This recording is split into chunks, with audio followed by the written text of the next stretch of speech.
One chilly night, a cowboy named Boone gave his cozy blanket to a shivering Apache girl. The next day, her tribe told him that his kind act meant he'd married her. What started as a simple good deed turned into a big mess that no gunfight could fix. That night, as the wind roared through the canyon, all Boone could think about was saving a young woman from freezing in the snow. The storm had been brewing since morning, turning the mountain path into an icy trap. Boone pulled his jacket tighter as his horse trudged through the deep snow. He'd been riding for 3 days, heading to a trading post before the weather got worse. The cold stung his hands through his gloves, and his breath puffed out like white clouds. That's when he spotted her, a figure curled up by a big rock, barely moving. At first, he thought it was an animal hiding from the storm, but as he got closer, he saw it was a young Apache woman, maybe 19, in a thin deer-hide dress that couldn't keep her warm. Her lips were blue, and she was shaking hard. Boone jumped off his horse without thinking. He'd seen enough people die to know she was close to it. Her eyes opened as he walked up, dark, smart eyes that weren't scared, just tired. She was pretty in a way that made his heart skip. But right now, she needed help. He remembered stories from saloons about Apache raiders and how helping the wrong person could get you in trouble. But looking at her, those warnings didn't matter. Boone grabbed the thick wool blanket from his saddlebag. It was his favorite thing, the only thing keeping him warm on cold nights.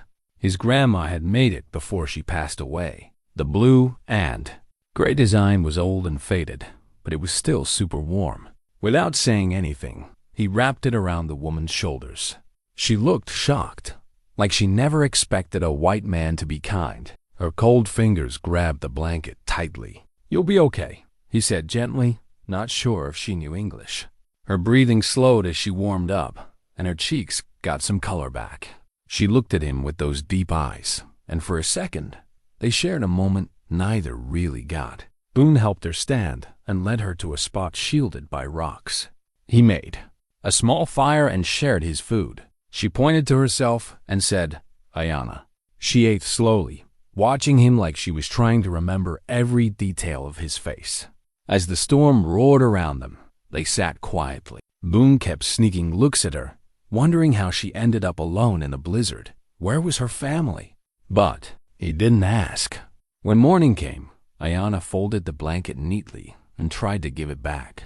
Boone shook his head. The worst of the cold was over, and he had his coat. She needed it more. Her eyes got big when he refused it. She spoke fast in Apache, pointing at the blanket, herself, and him, sounding worried. But Boone didn't understand. He just smiled, got on his horse, and said, "Stay warm," thinking he'd never see her again. But as Ayana watched him ride off, she held the blanket tight. In her tribe, what he did meant something way bigger than he thought. By sunset, her people would show up with questions that would flip both their lives upside down. Boone got to the trading post by afternoon, still thinking about Ayana. Something about her eyes stuck with him. The way she looked when he didn't take the blanket back, like she was warning him. The trading post was in a valley with pine trees, smoke curling from its chimney. Inside, it was toasty. 3 guys were playing cards and sipping whiskey. The trader, a tough old guy named Murphy, looked up from cleaning his rifle. "Boone Cartwright," Murphy said, putting his gun down. "Didn't think you'd show up till spring. That storm almost killed my horses. Had to push through," Boone said, taking off his coat. "Got business in Santa Fe." Murphy poured him hot coffee, black and bitter. Boone wrapped his cold hands around the cup, feeling better. The warmth reminded him of Ayana, hoping she was safe. "See any trouble out there?" One card player asked, a skinny guy with a scar on his jaw and twitchy eyes. "Apache have been around. People are nervous." Boone paused, the coffee tasting funny. He almost mentioned Ayana, but stopped. These guys wouldn't get it. They'd only see danger, not a scared girl nearly frozen. "Nothing I couldn't handle," he said. The scarred guy leaned back. "Smart to keep moving. Last week, they hit a wagon train 20 miles south. Took everything. Left bodies for the birds." He spit into a spittoon. "Animals, all of them." Boone's jaw clenched. The word Animals rang in his head as he pictured Ayana's thankful smile. Whatever those raiders did, she wasn't part of it. She was just someone who needed help. Murphy poured more coffee. "You can sleep here tonight. Got a room in the back, but I'd leave at dawn if I were you." Heard drums in the hills. Drums mean trouble. Right then, a steady beat echoed through the valley, like a heartbeat. The card game froze. Everyone looked at the windows, seeing only dark sky. "There it is," the scarred guy whispered. "Ain't gonna go for hours." Boone put down his cup, feeling uneasy. The drums came from all around, like a secret talk he couldn't understand. "Maybe they're just passing through," Murphy said, but his hand reached for his rifle. The drums stopped, and the quiet felt heavier than the sound. Boone thought about the blanket and Ayana's urgent words. Had she tried to tell him something big? "I'll take that room," he said, gulping his coffee. But in the small bunk, that night, he couldn't sleep. The drums started again, closer now. He thought he heard his name in the rhythm. Outside, shadows moved in the trees. Not animals, but people who knew where they were headed. And deep down, Boone knew they were coming for him. Morning came too fast and too quiet. The drums had stopped before sunrise, leaving a creepy silence. Even the birds were hushed. Boone dressed fast and checked his horse, which was jumpy, ears flicking at invisible sounds. Murphy came out, rifle in hand, looking worried. "They're out there," he said softly. "Watched us all night. Can't see them, but I feel their eyes." Boone looked at the trees. Nothing moved, but he felt watched, like a gun was aimed at him. He saddled his horse, staying calm. "Panicking wouldn't help. I'm riding out," he said. "No point staying if they want something." "You're nuts," the scarred guy said from the doorway. "They'll get you before the ridge."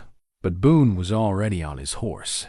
He'd rather face it outside than be trapped. He rode slowly up the trail, hands off his gun. The morning fog made everything look spooky. His horse's hooves echoed off the canyon walls, the only sound in the quiet. Then they appeared. 7 Apache warriors stepped out of the trees like ghosts. They didn't charge or pull weapons. They just stood there, blocking the path. Their horses had war paint, but the men looked calm, almost official. Boone's hand twitched toward his gun, but stopped. These weren't attackers. They stood like they were on a mission. An older man with fancy beadwork on his shirt raised his hand, clearly saying, "Stop." Boone pulled his horse up, heart pounding. The older man spoke in Apache, his voice strong. The others watched Boone like he was a bug under a magnifying glass. Then, from behind them, Ayana stepped out. She wore her deer-hide dress, but Boone's blue and gray blanket was over her shoulders like a special cape. Her eyes met his, and he felt a chill. Not fear or thanks, but something heavy, like duty. The older man spoke again, and Ayana translated. Her English clear, but with a pretty accent. "My grandfather says you claim me as your wife," she said plainly. Boone's horse moved like it felt his shock. "What? I never." He started, but Ayana kept going. "In our ways, when a man gives his blanket to keep a woman safe, he says he'll take care of her forever, like a husband." The words hit Boone like a punch. He stared at the blanket, his grandma's blanket, now meaning something he never planned. A marriage promise made of wool and kindness. "That's not what I meant," he said, panicking. "I just wanted to help." Ayana's grandfather spoke firmly, and Ayana's voice got softer. "He says intentions don't matter as much as actions. You saved my life and claimed me. Now you must follow through." The canyon felt tighter as Boone realized what he'd gotten into.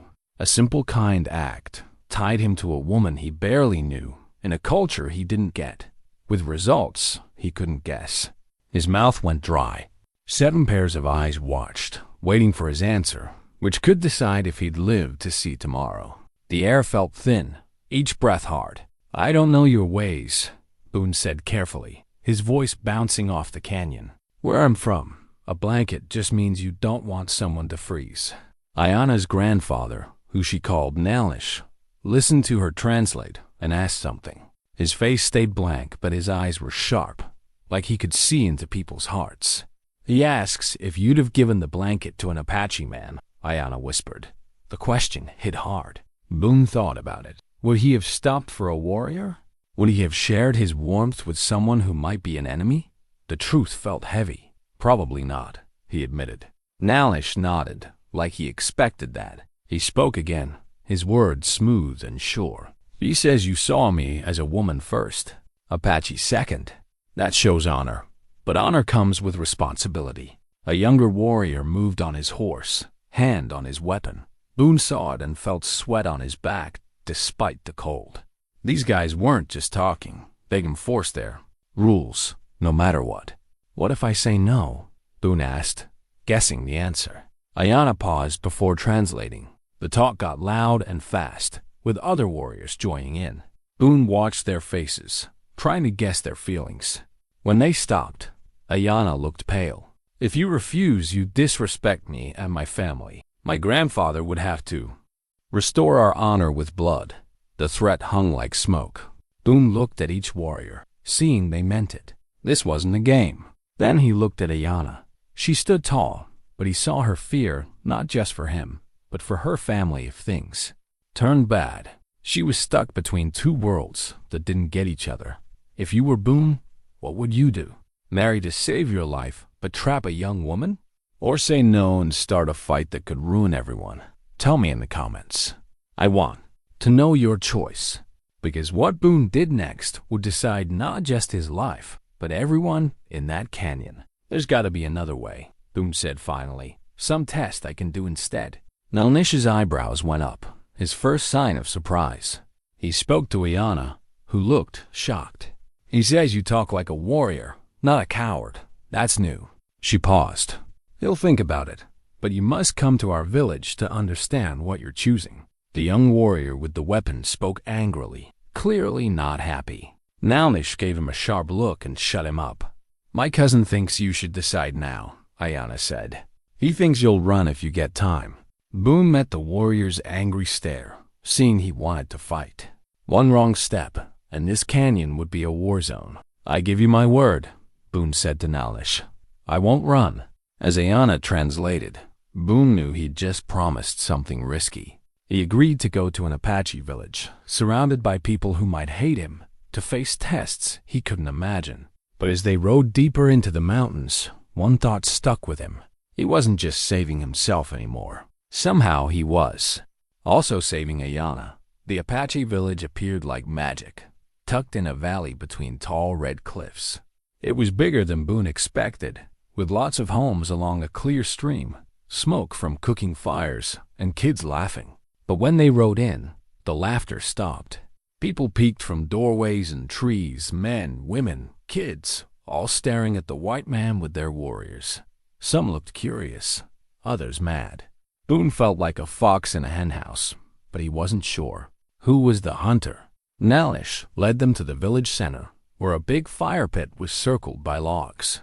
An old woman came out of the biggest house, her silver hair braided with blue beads. Her eyes were sharp, locked on Boone like she could see through him. My grandmother, Ayanna said softly. Imala, she's not happy. Imala spoke fast to Nalnish, sounding mad. She pointed at Boone, her words sharp like knives. Villagers started gathering around the fire pit. What's she saying? Boone asked. Ayanna's cheeks turned red. She says you smell like whiskey and trouble. Bringing you here puts the village in danger. She paused. She also says I shamed our family by taking your gift. The crowd got bigger and louder. Boone heard arguing voices. A young guy his age pushed forward, talking to Ayanna with big feelings. She shook her head, but he kept going. Who's that? Boone asked, seeing jealousy in the guy's eyes. Kirik, Ayanna said quietly. He's asked to marry me lots of times. He says this is a trick to avoid him. Kirik got close to Boone, hand on his knife. He spoke English, slow but clear. You take what's not yours, white man. Leave, or I'll cut your lying tongue. The threat made everyone tense. Boone felt all eyes on him. One wrong word, and things would get ugly fast. I didn't take anything, Boone said calmly. I gave something. That's different. Kirik's face got darker. You gave nothing. You trick sacred customs for fun, then run home. If you're liking this story, follow our channel. Before Boone could answer, Amala stepped between them. She snapped at Keurig, who backed off but kept glaring. Then she turned to Ayana, sounding disappointed. Ayana's shoulders drooped, tears in her eyes. She says, "I must choose," Ayana whispered. "Prove your intentions are good by doing. The marriage tests or admit I was silly and marry Keurig instead." "Marriage tests?" Boom's stomach sank. "What kind of tests?" he asked. "3 tests," Ayana said, sounding braver. "Strength, wisdom, and giving up something. If you fail any," she didn't finish, but the angry faces around them showed what would happen. Nalnish spoke, and the crowd hushed. His voice sounded like the boss of everything. "The test start at sunset," Ayana said. "If you try to leave before finishing, Keurig can chase you down." Boone looked at the faces around him. Some looked hopeful, others wanted him to fail. But Ayana's face made up his mind. Behind her worry, he saw why he gave her the blanket she was worth protecting. "Then let's get started," he said. As the sun dipped behind the cliffs, the whole village gathered around the fire. The flames made shadows dance on the rocks, making the valley feel old and wild. Boone stood at the circle's edge, watching. The Apache get ready for something that felt more like a serious ceremony than a party. Nalnish walked up with 3 things: a thick rope, a carved wooden piece covered in symbols, and a small leather pouch that jingled softly. He put them by the fire and started talking, his voice loud over the flames.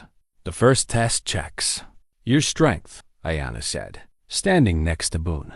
"You have to climb the sacred cliff with just the rope, reach the eagle's nest, and bring back a feather." Boone looked at the huge cliff behind the village.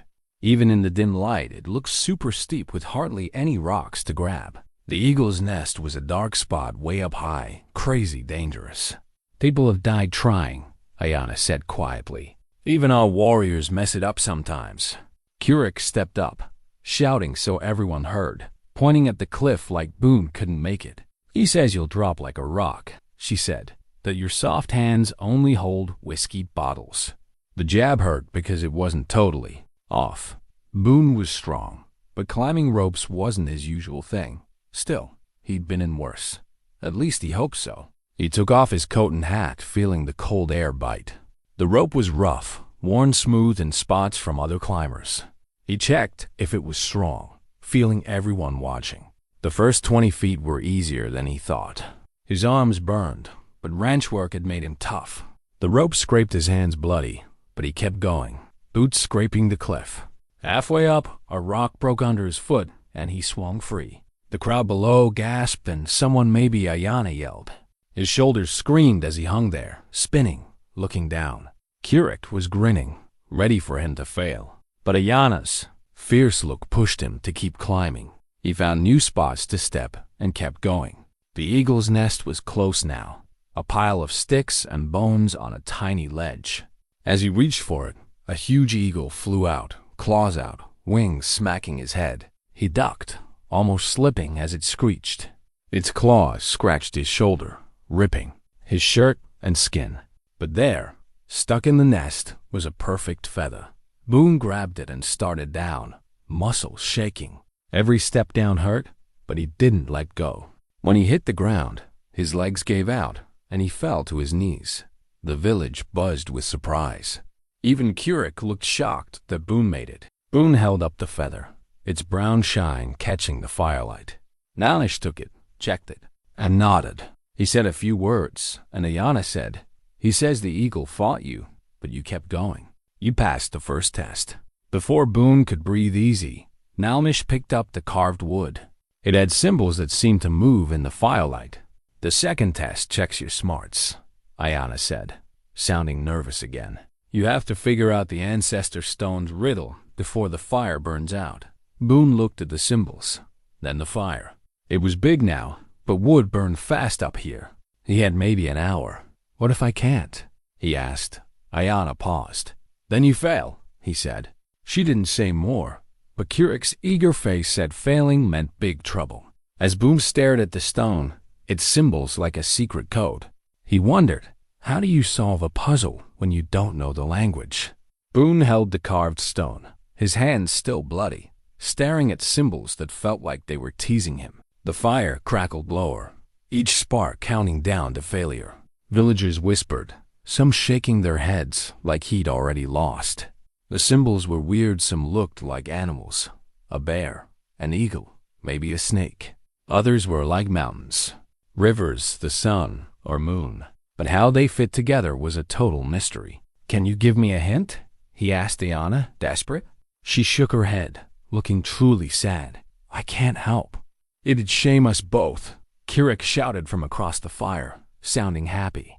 Even without words, Boone knew he was saying he'd won already. The fire got lower, time slipping away. Boone tried thinking differently. Maybe it wasn't about Apache symbols, but stuff everyone gets. Every culture has stories that repeat. He looked again. In the middle was a spiral, like seasons changing. Around it, the animals were lined up in order. Bear where summer would be, eagle for spring, snake for fall. "Seasons," he said softly. But that wasn't all. Other symbols didn't match, like a person in the spiral with lines to each animal. Then it clicked, not just seasons, but how people live with nature through them. The bear for summer, hunting food to save. The eagle for spring, building strong. The snake for fall, letting go of old stuff. And winter, in the last spot, was a shape he'd missed, a blanket or shelter, something to keep you warm when it's cold. His heart raced. This wasn't just a seasons puzzle. It was about him, why he was here. "The riddle isn't about the symbols," he said loudly, the quiet circle listening. "It's about why I'm here." He held the stone toward Nalnish. "Each symbol is a choice. Bear, choosing to take stuff by force. Eagle, ignoring others' pain. Snake, running from duty when things get tough." He stopped, looking at Ayana. "The blanket, choosing to help even if it costs you." The fire was just embers now, but Nalnish raised his hand to pause. He spoke fast, and Ayana looked amazed. "He says you get it. Wisdom isn't knowing our signs, but knowing yourself. You chose the blanket path." The crowd buzzed. Even Kirik was shocked. Nalnish said more. "You passed the second test," Ayana said. "But grandfather says the last test is the hardest. It checks your heart." Nalnish grabbed the pouch. It's clinking, sounding creepy in the dark. He opened it, showing small bones with carvings. "The sacrifice test," Ayana whispered. "You have to pick what you're ready to lose to get what you say you want." As the bones scattered, Boone realized the first two tests were easy compared to this. This would make him face what he'd been avoiding, what he really wanted, and what he'd pay for it. The bone reading took forever. Nalnish stared at the pattern like it held life or death. The village waited, super quiet. Finally he spoke, his words heavy with old rules. "The bones picked your sacrifice," Ayana said softly. "You have to give up what you love most." Boone felt cold, not from the air. "What if I don't know what that is?" Nalnish smiled thinly and pointed to Boone's horse, still saddled, then to his gun belt. Finally, to a faded photo in his shirt pocket, a picture of his parents, his only family tie. "A man always knows," Ayana said. "The bones show what you hide." Kirik stepped up, talking fast and pointing at the bones, sounding like he didn't believe it. "My cousin says this is dumb," Ayana said. "No white man would give up anything real for an Apache woman. He thinks you'll leave instead." Boone looked at his horse freedom to roam, his gun safety, the photo, his past, who he was. But standing there, with embers glowing, he realized none of those mattered as much as before. The horse was just an animal. The gun was a tool. The photo, though special, was about people already gone. What mattered was Ayana, stuck in this mess because of him. "I know what to give up," Boone said quietly. He pulled out the photo. His parents looked back, his dad strong, his mom kind. For years, it was his rock, reminding him who he was. But holding on meant he couldn't move forward. He knelt by the fire. "I give up my old life," he said, loud for all to hear. "The guy I was, my plans, my old world. I let it go to be the man Ayana deserves." He put the photo on the coals. It burned fast, curling up as his parents' faces vanished in smoke. It hurt like a punch, but he didn't move. The village gasped. Even Kirik was stunned. But Ayana's eyes, full of wonder and maybe love, mattered most. Nalnish spoke, sounding respectful now. "You prove you're worthy," Ayana said, crying. "Not just for passing, but for understanding. Strength needs smarts, and smarts need giving." Imala, who'd been so mad, walked up with a new deer-hide shirt, decorated with beads. She spoke softly, handing it to him. "She says, 'Welcome to the family,'" Ayana whispered. As Boone put it on, he felt changed. The cowboy who came here was gone. Now he was a man who chose love over running, connection over being alone, future over past. Kurek walked up, his anger turned to respect. "You fight like Apache," he said. She picked well. As the village partied, Boone held Ayana's hand. The blanket, his grandma's blanket, was still on her shoulders. Now it meant what the Apache always saw: a promise, a choice to care for someone more than yourself. "Do you regret it?" Ayana asked softly. "Giving up your life?" Boone looked into her eyes, seeing his future. It wasn't what he'd dreamed, but it was what he chose. Sometimes, the best choices come from your heart, not your head. "The only thing I regret," he said, pulling her close, "is not getting what that blanket meant sooner." As the party went on, Boone knew tomorrow would bring new stuff, learning Apache ways, finding his spot here, building a marriage on respect, not just chance. But tonight, with Ayana's hand in his and the blanket around them, he felt something new after years. Home. If you like this story, send a super chat to help tell more like it. Now, check the next video for a story even wilder, with a twist so big it'll change how you see justice. It's about what happens when kindness and revenge crash in ways you'd never expect.